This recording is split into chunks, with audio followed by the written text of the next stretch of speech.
মমতা ব্যানার্জি মনে করেন প্রতিবাদ শুধু তিনি করবেন, আর কারো অধিকার নেই। এই যে এতগুলো পুলিশকে দাঁড় করিয়েছেন, এদের পেছনেও কিছু দলদাস পুলিশ আছে যে রাতারাতি পুলিশের উর্দি ছেড়ে তৃণমূলের ঝান্ডা ধরে রাজ্যসভার মেম্বার হয়ে যায়। উপরতলার কয়েকজন উপরতলার কিছু আইএস আছে যারা সামনে অফিসার, পেছনে দলদাস, কেউ আইপিএস কেউ আইএস নামে বিল্লা লাগিয়েছে, কিন্তু ভেতরে বিজেপি আর তৃণমূলের ব্যাট করে আছে। পোস্ট রিটায়ারমেন্টে কোথায় যাবে? যেহেতু বিজেপি আর তৃণমূলের রাজনীতি ঘেটে গেছে, বাইনারি ভেঙে গেছে, আবার নতুন করে সাম্প্রদায়িক উন্মাদনা, বিভাজন এবং বাইনারির জন্য এটা পরিকল্পিত, নাগপুরের পরিকল্পনা। এরকম উপরতলার কিছু আইএস আছে যারা সামনে অফিসার, পেছনে দলদাস, কেউ আইপিএস কেউ আইএস নামে বিল্লা লাগিয়েছে, কিন্তু ভেতরে বিজেপি আর তৃণমূলের ব্যাট করে আছে। পোস্ট রিটায়ারমেন্টে কোথায় যাবে? যে দেশে বিচারপতিদের দেখছি পদ ছাড়ার সঙ্গে সঙ্গে গভর্নর হবে না, লেফটেন্যান্ট গভর্নর হবে, তার জন্য যায়। এইটাই স্বৈরতান্ত্রিক প্রবণতা, আর তাকে হাওয়া দিচ্ছে নিচুতলার মানুষ, আদিবাসী, তপশিলি, মতুয়া, উদ্বাস্তু, মহিলা, মুসলমান। পুরো তালিকা আমাদের কাছে আছে, বুথ থেকে অ্যাসেম্বলি থেকে জেলা ধরে কিভাবে প্রোফাইলিং করা হয়েছে। এই সংবিধান এটা দেয় না মান্যতা।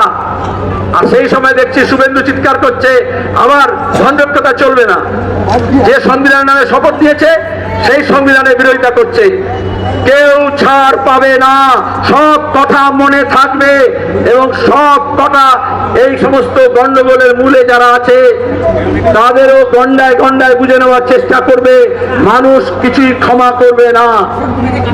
এই পুলিশ এখানে দাঁড়িয়ে ব্যারিকেড করেছে, আর সেই পুলিশ রাজভবনের সামনে রেড রোডে আর মেট্রো সিটির সামনে যখন মমতা ব্যানার্জি তামাশা করবেন তখন গিয়ে তার মঞ্চ বাঁধবে। এখানে যেরকম দড়ি বেঁধে ব্যারিকেডকে বেঁধেছে ওখানে ওই রকম করবে। এই সামনে যে কনস্টেবল পুলিশ দাঁড়িয়েছে এদের কিছু করার নেই, এদেরও নিরাপত্তা নেই। যেমন ভোটাধিকার নেই, যেমন ভোটারদেরকে নিরাপত্তাহীনতা করা হচ্ছে, এরকম সরকারি কর্মচারীদেরও নিরাপত্তাহীনতা করা হচ্ছে। আমরা এখানে এখন সভা করব, এখানে অবস্থান চলবে, কোনো ধৈর্য হবেন না। আমরা এখানে এই পুলিশের বিরুদ্ধে লড়তে আসিনি। আমরা এই যে সিওতে যারা কাজ করছে দপ্তরে তাদেরও নয়, ইসিআই কে বুঝতে হবে, ভারত সরকারকে বুঝতে হবে, রাজ্য সরকারকে বুঝতে হবে। ওদের মিলিভাগের থেকে আমরা ভেঙে ফেলবো, সেই শপথ নিতে হবে। আমরা এখানে এলাম, আমরা বলেছিলাম সিওর কাছে আমরা মেমোরেন্ডাম দেব, আমরা বলেছিলাম ইসিআই কে দেবো, ইসিআই বললো সিও কে দিন, ওরাই কথা বলবে। এখন সিও বলছে কিছু অধস্তন অফিসার আছে তাদেরকে দিন।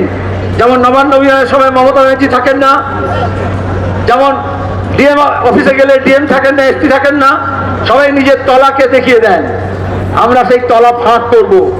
এজন্য আমরা বলেছি সিও কে এসে আমাদের মেমোরেন্ডাম নিতে হবে। ততক্ষণ পর্যন্ত আমরা এইখানেই থাকবো, দেখি আমরা কতটা লড়াই করতে পারি আর ওরা কতটা অপদার্থতা দেখাতে পারে। এখন বিমানদা আছেন, বামফ্রন্টের চেয়ারম্যান আছেন, তিনি বাকিগুলো বলবেন। তারপর আমাদের একটু সুষ্ঠুভাবে এখানে গেড়ে বসে থাকতে হবে, দাবি আদায় করতে হবে। মাধ্যমিক ও উচ্চ মাধ্যমিক পরীক্ষার্থীদের জন্য খুশির খবর। Utkarsh Bangla step technical college Polgustia শাখা একেবারে বিনামূল্যে টেলারিং, কম্পিউটার, 4 চাকা ড্রাইভিং, হোটেল ম্যানেজমেন্ট শেখার সুবর্ণ সুযোগ। একদম দেরি না করে আজই যোগাযোগ করুন 9907076671 এই নম্বরে।